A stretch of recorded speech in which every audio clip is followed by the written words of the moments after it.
दोनों एक ही है ना।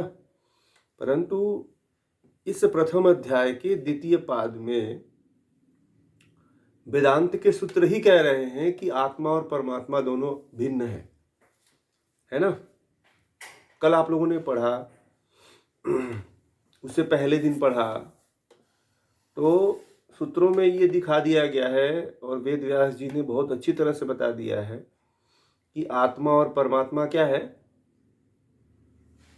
दोनों भिन्न है, दोनों एक नहीं है।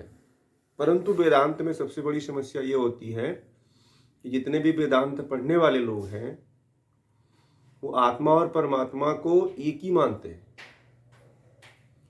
और ये उनका तर्क रहता है कि जो आत्मा है वह क्या है, ईश्वर का अंश है। ठीक है, इसी बेस पे वो अपनी साधना करते हैं और अपने आप को ब्रह्म मानते हैं, शिवोहम शिवोहम। तो जीवात्मा यदि बिना मुक्ति को प्राप्त किए, बिना ज्ञान को प्राप्त किए ही अपने आप को ब्रह्म मानने लगे तो क्या यह उचित है? नहीं ना। तो इसलिए जो है ये वेदांत दर्शन जो है, वेदांत दर्शन में वेद व्यास जी खुद ये सिद्ध कर दे रहे हैं कि आत्मा और परमात्मा दोनों भिन्न है। ठीक है, और पीछे हमने कई सूत्र पढ़ा हम लोगों ने जिसमें ये पूरा स्पष्ट किया हुआ है। लगभग मुझे लगता है कि जो द्वितीय पाद है वो यही बता रहा है कि आत्मा और परमात्मा दोनों भिन्न ही है, प्रथम अध्याय का, है ना। अब देखिए, मैं ये इसलिए इस पे बात करना चाहता हूं कि लोग कहते हैं कि हम भगवान को पूछते हैं, भगवान को जानते हैं, ईश्वर को मानते हैं, हैं? हम लोग ईश्वर की सच्ची उपासना करते हैं, परंतु असल में ये देखा जाए तो लोगों को ये पता ही नहीं है कि वास्तविक ईश्वर कौन है और हम किसकी पूजा कर रहे हैं। ठीक है, आप लोग ज्ञान ले रहे हैं तो आप लोग भ्रमित हो जा रहे हैं। जिसने इस ज्ञान का ABCD भी नहीं पढ़ा है वो कितने अंधकार में होगा। पता नहीं ईश्वर की कब उसके ऊपर कृपा होगी कि नहीं होगी कि वह व्यक्ति इस तरफ बढ़ेगा। नहीं तो वो जिस अज्ञानता में है उसी अज्ञानता को वो ज्ञान समझ के अपने पूरे जीवन को विनष्ट कर देता है, और यही खेल जन्म जन्मांतर तक चलता रहता है। ठीक है, यही खेल जो है उसके जहां जब वो जन्म लेता है तब ये खेल चलता रहता है। ठीक है, इसीलिए वास्तव में विदुर नीति में कल एक बात आई थी कि सम्यक ज्ञान होना चाहिए, सही ज्ञान होना चाहिए, यथार्थ ज्ञान होना बहुत जरूरी है। आपको यथार्थ ज्ञान नहीं होगा तो चलोगे किस पे? सबसे बड़ी बात तो यह है। वेदांत को केवल पढ़ते जाने से मतलब नहीं है, वेदांत के सार तत्वों को समझना जरूरी है। जो अभी बता रहे हैं ये वेदांत का सार तत्व है। बहुत लोग इसी भ्रम में हैं कि ये तो जीवात्मा जो है, हमारे जो अंदर जो जीवात्मा है वह परमात्मा से निकली है और जाकर के उसी में मिल जाएगी।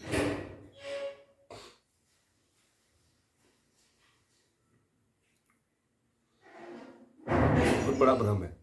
इस भ्रम को दूर करने के लिए वेदांत पढ़ना चाहिए। वेदांत ही नहीं, लगभग जितने दर्शन हैं सभी दर्शन पढ़ने चाहिए। ठीक है,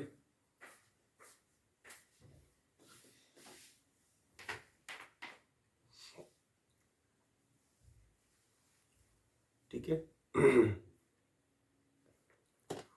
अब आप लोगों में से कोई ऐसा व्यक्ति नहीं होना चाहिए जो वेदांत पढ़ने जब जा रहा है तो उसे ये न पता हो कि ईश्वर, जीवात्मा और प्रकृति तीनों भिन्न भिन्न अनादि पदार्थ है। ठीक है। और जब तक इन तीन पदार्थों को हम नहीं जानते हैं तब तक हम परमात्मा को नहीं जान पाएंगे, साक्षात्कार नहीं कर पाएंगे। ये पूरा खेल तीनों का ही चल रहा है।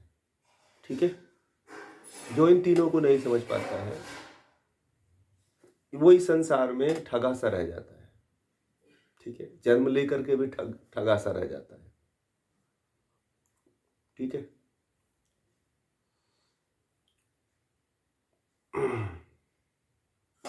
ठीक है।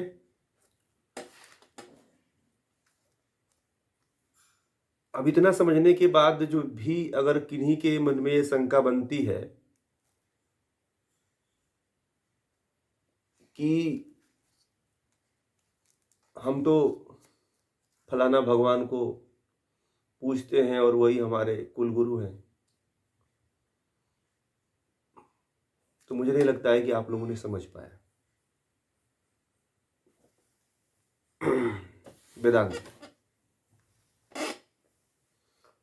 वेदांत को समझने के लिए जो सिद्धांत बताए जा रहे हैं उसको समझना पड़ेगा। पीछे आपने जितनी भी मेमोरी में फोटो वीडियो भर रखा है उसको डिलीट कर दीजिएगा। ठीक है। वेदांत को समझने के लिए गैलरी से सारे कचरे साफ करना पड़ेगा, डिलीट करना पड़ेगा। ठीक है।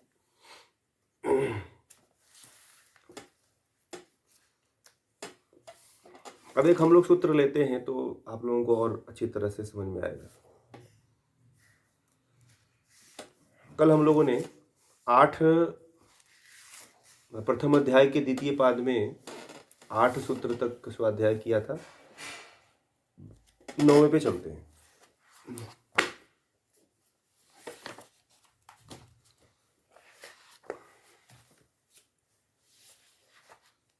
9वां सूत्र है अत्ता चराचर ग्रहणात।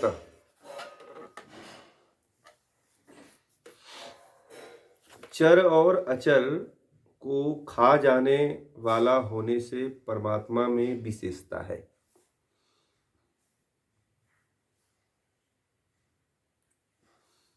नौवां, अर्थात चर और अचर, स्थावर और जंगम प्राणियों के जीवन को समाप्त करने वाला परमात्मा ही है, जीवात्मा नहीं है। इसलिए यह सूत्र जो है दोनों में भेद को बता रहा है। बता रहा कि नहीं बता रहा है? अब जैसे चर और अचर, स्थावर और जंगम। चर मतलब चलने वाले, अचर मतलब जो चलते नहीं। स्थावर और चर को स्थावर बोलते हैं और अचर को जंगम बोलते हैं।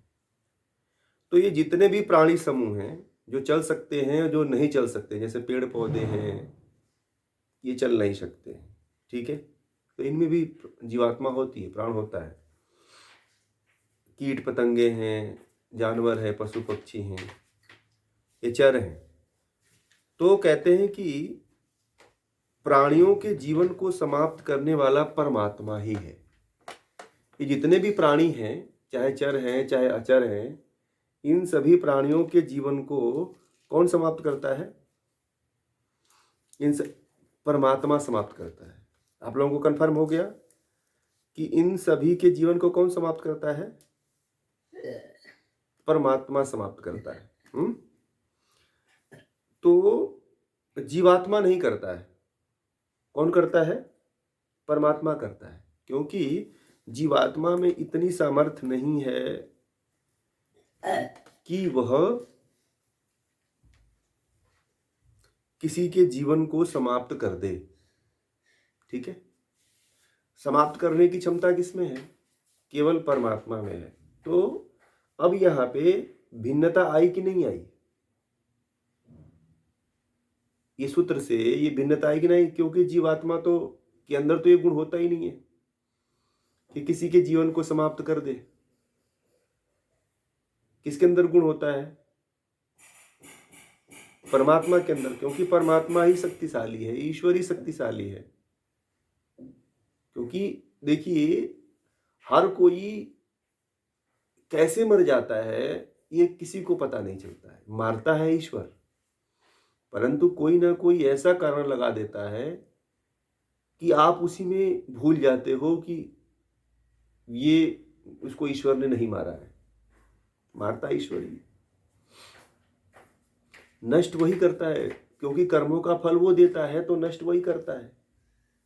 समझ में आ गई बात? कर्मों का फल वही देता है तो मारता वही है। परंतु आपके लिए क्या करता है परमात्मा कि कोई ना कोई बीमारी खड़ा कर देगा, कोई दूसरे व्यक्ति को वहां पे वजह बना देगा, कोई बीमारी का वजह बना देगा। तो आप उस बीमारी का, उस वस्तु के, या आप कोई एक्सीडेंट में मर गया तो कोई गाड़ी का वजह बन जाता है कि गाड़ी ने मार दिया इसको तो मर गया। ठीक है, परंतु मारता ईश्वर ही है। ठीक है, परंतु क्या इस तरह का कार्य जीवात्मा कर सकता है? नहीं कर सकता है, क्योंकि जीवात्मा अल्प बुद्धि है। इसीलिए जीवात्मा और परमात्मा क्या है? दोनों भिन्न है। क्या है? दोनों भिन्न है, अलग अलग है। क्लियर हुआ?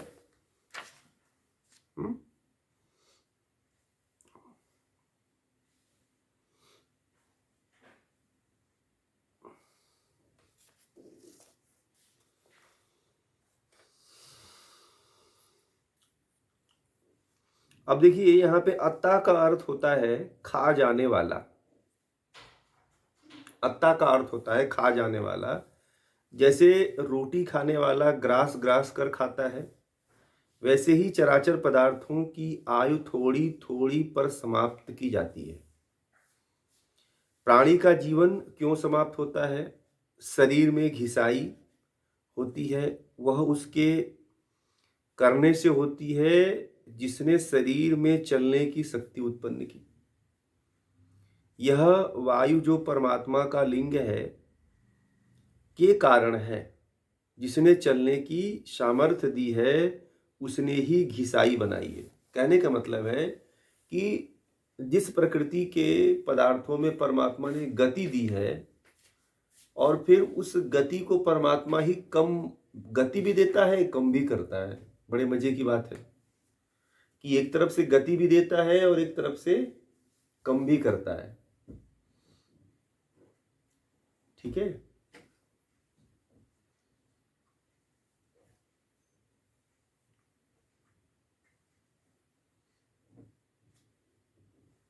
तो परमात्मा क्या है? परमात्मा जो है, परमात्मा ही सब कुछ करने वाला है। ठीक है, जीवात्मा को जो शरीर मिलती है उसका हास एक ना एक दिन निश्चित हो जाता है, ये उसका हास होगा एक दिन। ठीक है, हमारा भ्रम बनना रहता है कि जो भी हो रहा है वो हम कर रहे हैं, जीवात्मा कर रहा है। ये सबसे बड़ा भ्रम होता है। ठीक है, क्योंकि हमारे शरीर प्रकृति से बनी है। प्रकृति में कौन सी शक्ति कार्य कर रही है? ब्रह्म की शक्ति ना। कौन कार्य कर रहा है प्रकृति में? प्रकृति में ब्रह्म की शक्ति कार्य कर रही है, हमारे जीवात्मा होते हुए भी शरीर में। ध्यान दीजिएगा इस बात को, हमारे शरीर में एक जीवात्मा है, परंतु ये जो प्रकृति रूपी शरीर बनी हुई है, इसको बढ़ाने वाला और घटाने वाला कौन है? बताइए। परमात्मा है। ये बात समझ में आई सबको? ये बात समझ में आई सबको जो मैंने बोला है? जिनको समझ में नहीं आया बताएं एक बार।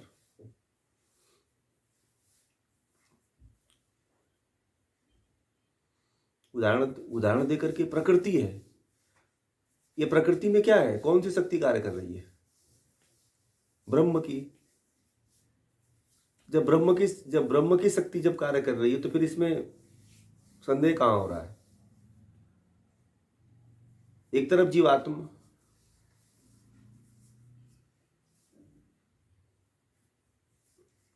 वो आपके परमात्मा आपके कर्म के अनुसार जो है उसमें उन्नति करता है और क्षति दोनों करता है।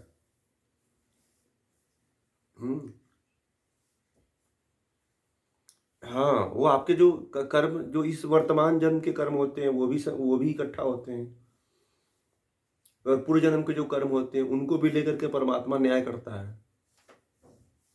इसलिए पुण्य को बढ़ाइए। मैंने कल कहा था ना कि पुण्य की कीमत केवल आध्यात्मिक व्यक्ति ही समझता है। दुनिया का कोई व्यक्ति पुण्य को नहीं मानता है कि पुण्य क्या चीज होता है। ठीक है, वो तो कहता है कि हम क्यों करें। ठीक है, उसे कहो भैया किसी को एक रोटी खिला देना, बोला क्यों खिलाएं, हमें खिलाता है क्या कि खिलाएं। ठीक है, तो वो पुण्य के महत्व को नहीं समझ सकता है कि पुण्य क्या चीज होती है। परंतु एक आध्यात्मिक व्यक्ति इस पुण्य को समझ सकता है कि पुण्य क्या होता है। पुण्य जितना बढ़ेगा आप उतना बढ़ोगे। क्लियर हुआ? क्यों, समझ में आ रहा है सबको?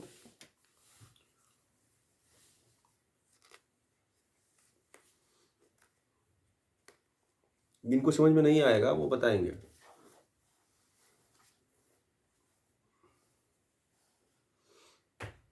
और बड़े मजे की बात होती है कि हमारे शरीर में, चाहे हम चाहे आप, क्या होता है कि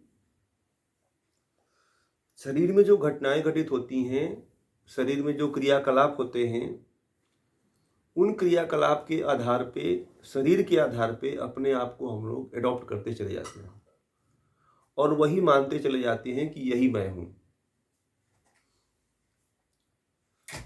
और अपने मूल स्वरूप को कोई नहीं पहचान पाता है। अब आप लोग पढ़े हैं तो कुछ कुछ लग रहा है कि आत्मा को पहचानने लगे हैं, हैं? जो नहीं पढ़ा है वो तो फिर शरीर ही मानता है। जिसको ज्ञान नहीं है वो तो शरीर ही मानेगा ना, कि मैं कर रहा हूं, ये मेरे द्वारा हो रहा है। व्यक्ति दवा तो कर सकता है। बताइए, दुनिया की सबसे बड़ी पैथी क्या है? बताइए, आप लोग बता सकते हैं दुनिया की सबसे बड़ी पैथी क्या है अध्यात्म के अनुसार?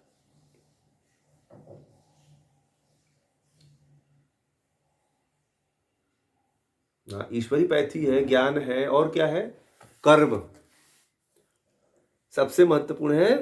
सबसे दुनिया के सबसे महत्वपूर्ण पैथी अगर कोई है तो कर्म है। ठीक है, आप कर्म को सुधार लीजिए, किसी भी पैथी की आवश्यकता नहीं पड़ेगी, आप बिना दवा के भी आप सही रहोगे। कर्म रूपी पैथी को जिसने खा लिया उसे कोई रोग नहीं हो सकता है। दुनिया की कोई ताकत नहीं मार सकती है। बताइए, मार सकती है क्या?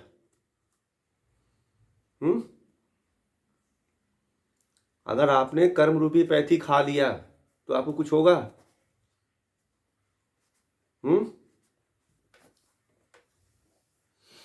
वीडियो ऑन करें सभी लोग।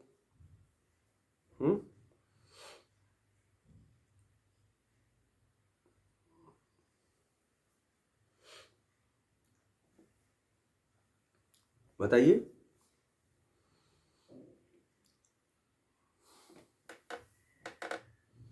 अगर कर्म रूपी पैथी को खा लिया गया हेमंत जी, तो कोई आपको रोगी बना सकता है क्या? बताइए। हाँ, पाएंगे, बताइए। कोई रोग हो सकता है आपको? बताइए। आपको दुख किस लिए हो रहा है? कि आपने कर्म ऐसा किया है कि उस कर्म का फल आपको मिल रहा है। तो मैं तो कहता हूं, लोग मुझे बहुत से मुझे कई बार लोगों ने पूछा कि ऐसा कोई ऐसी दवा बता दीजिए ना कि जिससे कि हमें रोग ही ना हो। ठीक है, एक जगह मैं कुछ बोल रहा था, मैंने कहा कर्म अच्छा कर लो, दुनिया की कोई पैथी की आवश्यकता नहीं पड़ेगी। सच बता रहा हूं,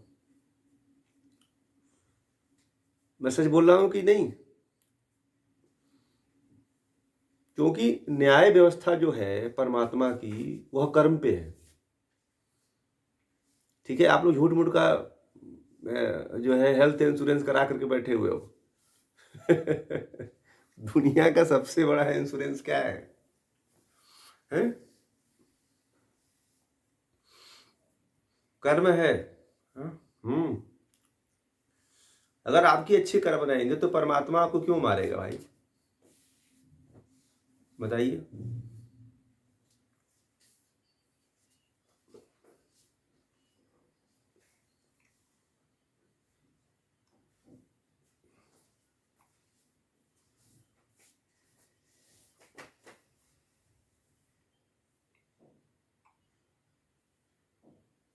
अगर इस जन्म में आप अच्छा कर्म कर लेते हैं ना, तो जो पूर्व जन्म के जो संस्कार होते हैं उनका उतना प्रभाव नहीं पड़ता है, और जो अगला जन्म होता है उसमें फिर उतना दिक्कत नहीं आती है, फिर जल्दी मुक्ति मिल जाती है उसमें। ईश्वर भी कहते हैं, परमात्मा ये कहते हैं कि वर्तमान को सुधार लो, आपका सब सुधर जाएगा। एक सदे सब सदे। आपके हाथ में सबसे बड़ी ताकत यह है कि वर्तमान को सुधार लो आप, कहीं मत भटको आप। वर्तमान जीवन में कोई ऐसा पाप मत करो।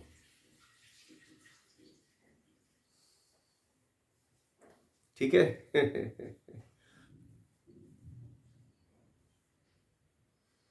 हम्म।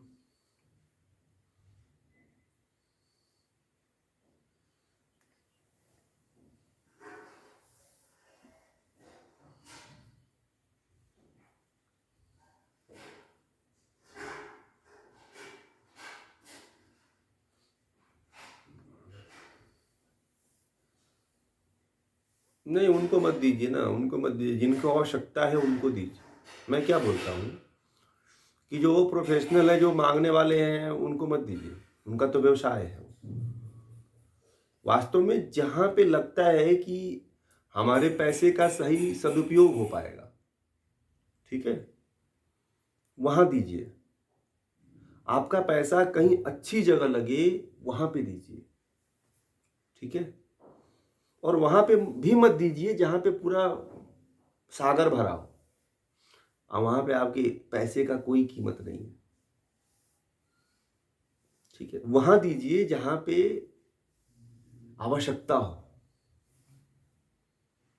तब आपका पैसा दिखता है, और आपका पैसा और आपका दान उस जगह पे उस व्यक्ति के लिए नींव का पत्थर बनेगा। मील का पत्थर नहीं, नींव का, बुनियाद का। ठीक है?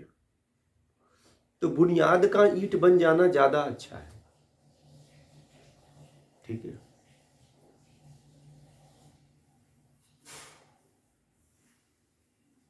पहाड़ की चोटी उठ रही है, उस पर जाकर के तिरंगा लहराओ तो कोई नहीं देखता। एक छोटा तिरंगा पे नजर सबकी पड़ जाती है। ठीक है? तो दान का तो महत्व ये है, दान भी दे दीजिए कि हमारा दान।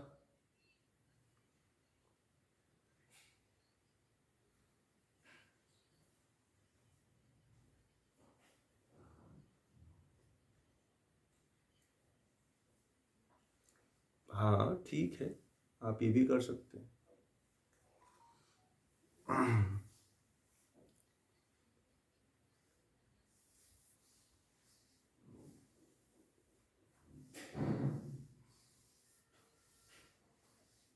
चढ़ाइए, मैंने कहा गलत है? मैं तो कहता हूँ कि आप रोज डेली चढ़ाइए इसी पे जल।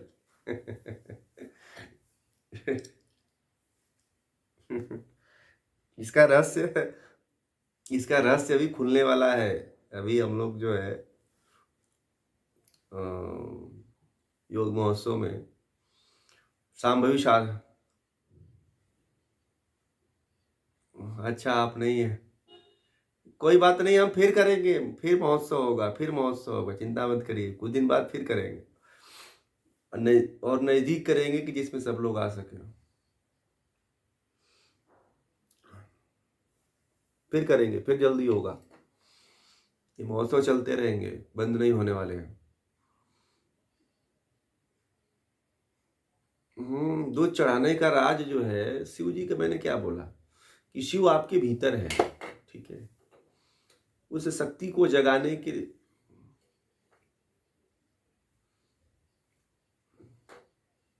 नहीं, एक शिवलिंग एक नहीं कुछ ऐसा नहीं, वो केवल प्रतीक मात्र है, ठीक है। शिवलिंग जो है केवल प्रतीक है, ठीक है।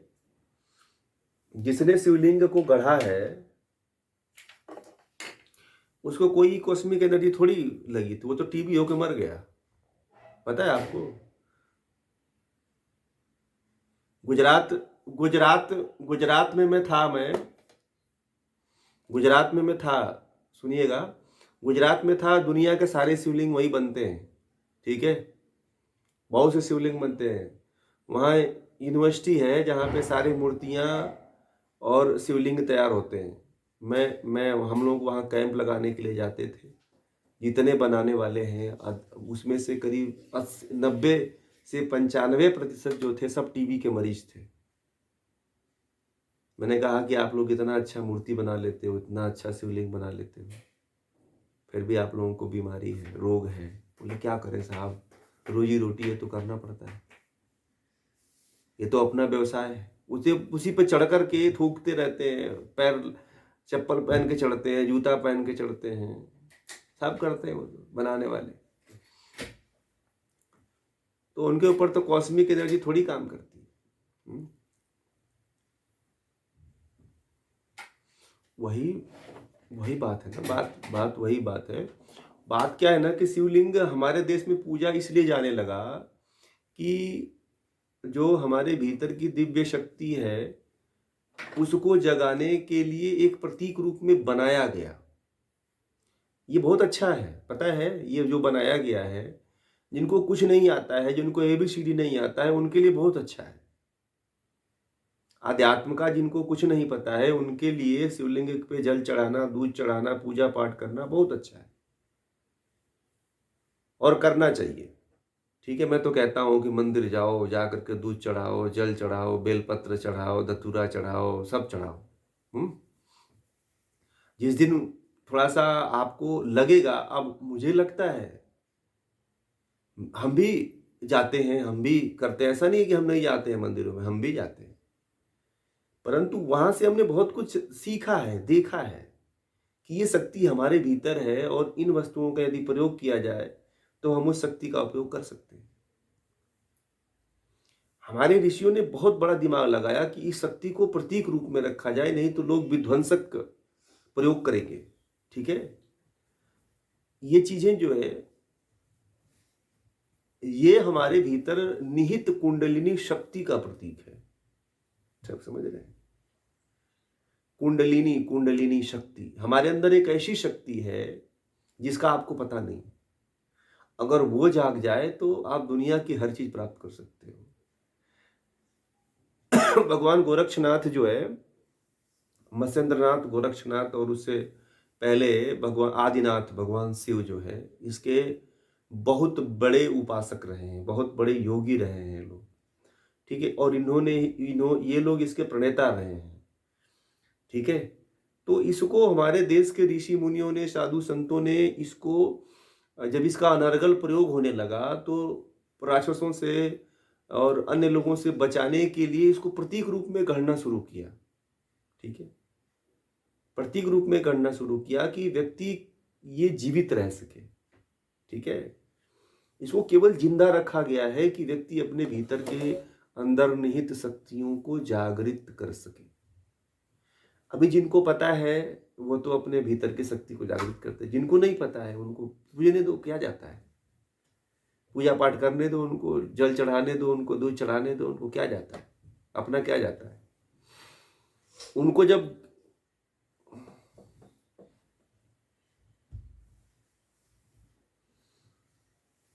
हठयोग के द्वारा हठयोग की क्रियाओं के द्वारा।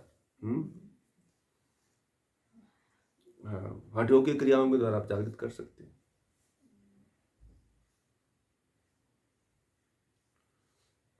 कुंडलिनी शक्ति जागृत कर भगवान शिव सबसे पहले जो है, कहते हैं कि भगवान शिव योगियों के ईश्वर हैं, योगीश्वर उनको कहा जाता है।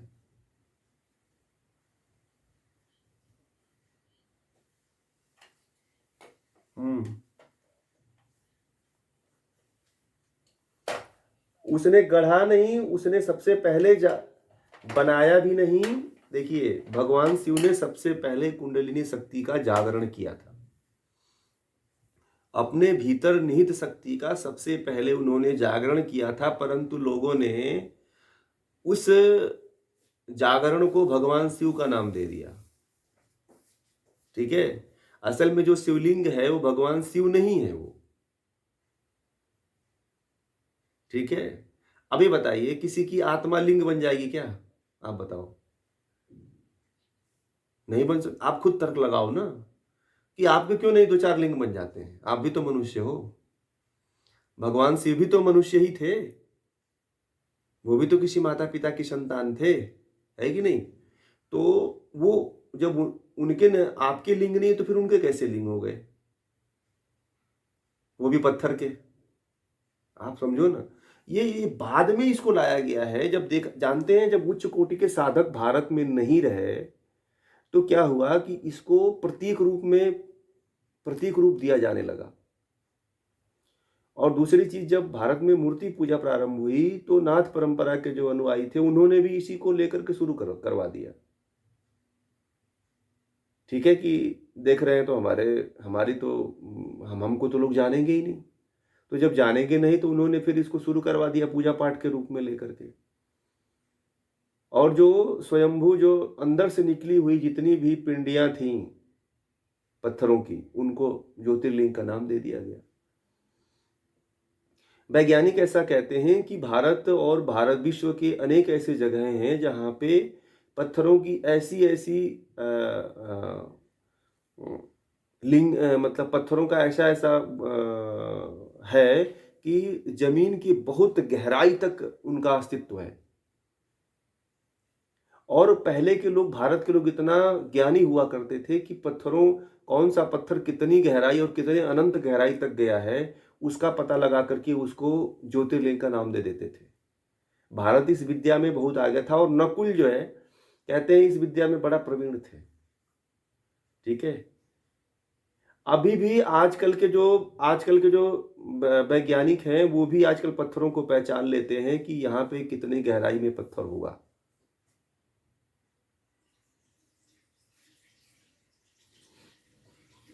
भाई जब वो अगर उसको खुदाई भी करोगे ना तो वो एकदम नीचे अतल गहराइयों में जाएगा वो।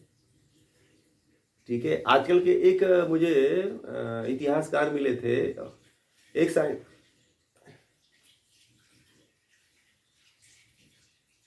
हाँ, वो हमसे एक साइंटिस्ट थे, तो उनसे मेरी बात हुई तो मैंने पूछा था कि जितने ज्योतिर्लिंग है स्वयंभू इनको कहा जाता है, तो क्यों कहा जाता है? लोग कहते हैं कि इसको खोदो, तो बोलते हैं कि जिन्होंने भी इसको शिवलिंग बनाया वो बहुत बड़े वैज्ञानिक थे और बहुत बड़े इतिहासकार थे, आर्कियोलॉजिस्ट थे, जिन्होंने ये पता लगाया था कि इस पत्थर की गहराई जो है बहुत है, समुद्र की गहराई के बराबर तक उन पत्थरों की गहराई है, और एक ही पत्थर है। बड़े मजे की बात बता दो, ठीक है, जो धरती के केंद्र बिंदु से होते हुए वह और गहराई तक जाता है। ठीक है, धरती के सेंटर पॉइंट से जुड़ा हुआ है, केंद्र बिंदु से जुड़ा हुआ है वो, इसलिए उसमें कुछ ऊर्जा उत्पन्न होती है, वैज्ञानिक ऐसा कहते हैं, और उन्हीं को शिवलिंग का आकार दे दिया गया। परंतु वास्तव में अब तो देखिए, बड़े मजे की बात बता दूं कि अब जितने शिवलिंग हैं भारत में उसका अब स्वरूप बदला जा रहा है। पता है आप लोगों को? अब वहां पे शिवलिंग न बना करके वहां पे सिर बनाया जा रहा है। पता है, असल में जो शिवलिंग है वह योनि और लिंग का प्रतीक है। योनि और लिंग है जहाँ पे कुंडलिनी स्थित रहती है।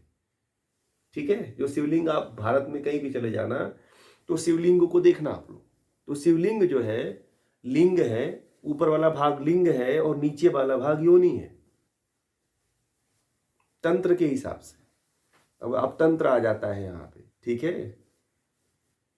और अब उसको जब विदेश के लोगों ने जब इसका उपहास उड़ाने लगे तो इसके प्रतीकों को भारत अब बदल रहा है। जैसे जग्गी वासुदेव ने शिवलिंग न बना करके सिर बना दिया। महाकाल की पूजा में देखिए पूरा मूछ वूछ बनती है, दाढ़ी उड़ी बनती है, खूब उनका श्रृंगार होता है।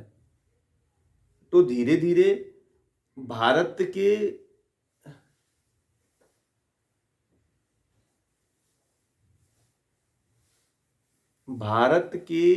भारत के जितने भी शिवलिंग हैं अब उनका रूप आकार बदला जा रहा है। ठीक है, अब उसको सिर का रूप दिया जा रहा है, बल्कि ये गलत है, पता है। अब आप बता दूं, अब जो भगवान शिवलिंग बन रहे हैं उनके प्रतीकों के साथ छेड़छाड़ किया जा रहा है। पता है क्या छेड़छाड़? ये किया जा रहा है कि जो लिंग है उसको सिर का रूप दिया जा रहा है, ये गलत है। आप लोगों को ये भी बता दूं,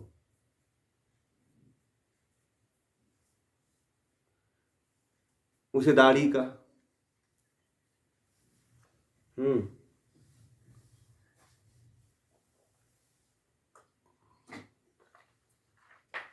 हम्म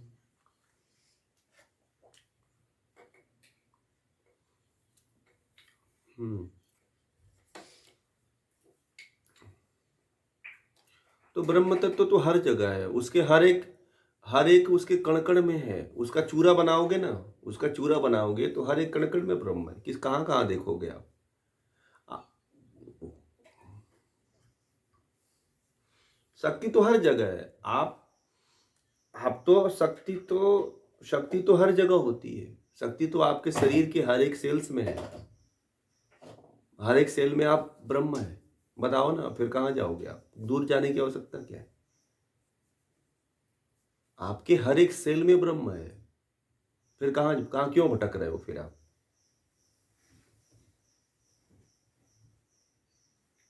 अब सेल से छोटा कुछ हो सकता है क्या? हाँ, अज्ञान के कारण भटक रहे हो।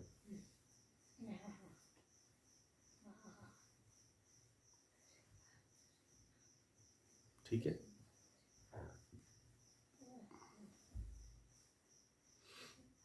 तो शिवलिंग का ये है, पता है, शिवलिंग जो केवल एक प्रतीक मात्र है जो हमारे भीतर निहित शक्ति को जागृत करने के लिए बनाया गया था।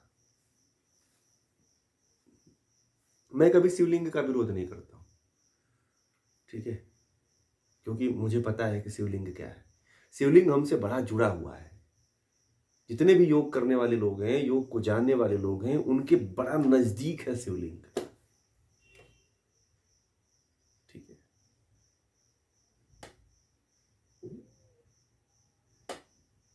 बहुत लोग माथा टेकते हैं जी। योगी, हाँ, हठ योग की अकॉर्डिंग योगी के नजदीक है, क्योंकि हठ योगियों को ये बताता है कि जो तुम्हारे अंदर जो शक्ति है, स्त्री और पुरुष दोनों के अंदर, देखिए शिवलिंग जो बना है वह दोनों की बात करता है, क्योंकि उसमें योनि भी है और लिंग भी है। ठीक है, तो स्त्री की भी बात करता है और पुरुष की भी बात करता है कि कुंडलिनी शक्ति को स्त्री भी जगा सकती है और पुरुष भी जगा सकता है। बड़े मजे की बात बता दूं,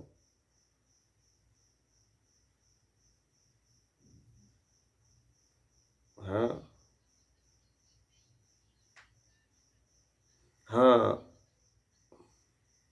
योनि और लिंग है, मतलब आपके भीतर जो योनि लिंग का मतलब है कि योनि के पीछे भाग में और लिंग के पीछे भाग में कुंडलिनी शक्ति छिप, वहां पे एक सर्प बना हुआ है।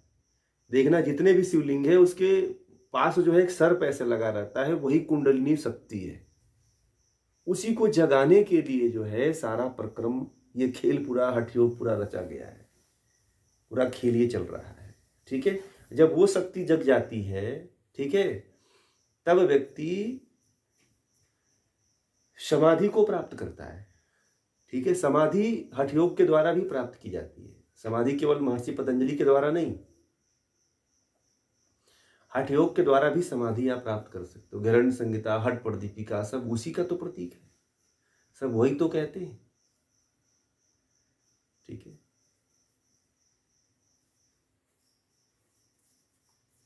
जिनको जानकारी नहीं है वो तो करते रहे, उनको पूजा पाठ करने दो, क्या करना है, मंगलवार सोमवार व्रत रहने दो, क्या फर्क पड़ता है।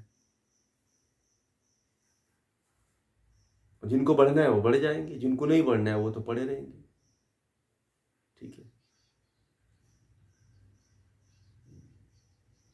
कोई नहीं है, कोई मतलब नहीं है। हाँ, भगवान शिव ने सबसे पहले उस कुंडलिनी शक्ति को जागृत किया था। पहला व्यक्ति है जिसने सबसे पहले जागृत किया था। हम्म।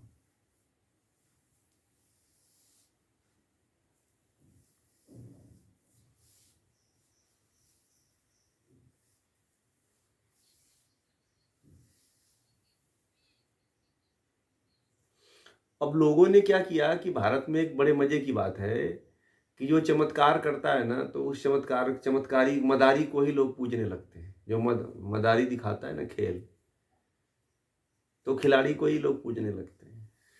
ठीक है, उसी को हीरो बना देते हैं। जो शक्ति रहती है उसको लोग नहीं पहचान पाते हैं, जो दिखता है उसी को लोग हीरो बना देते हैं।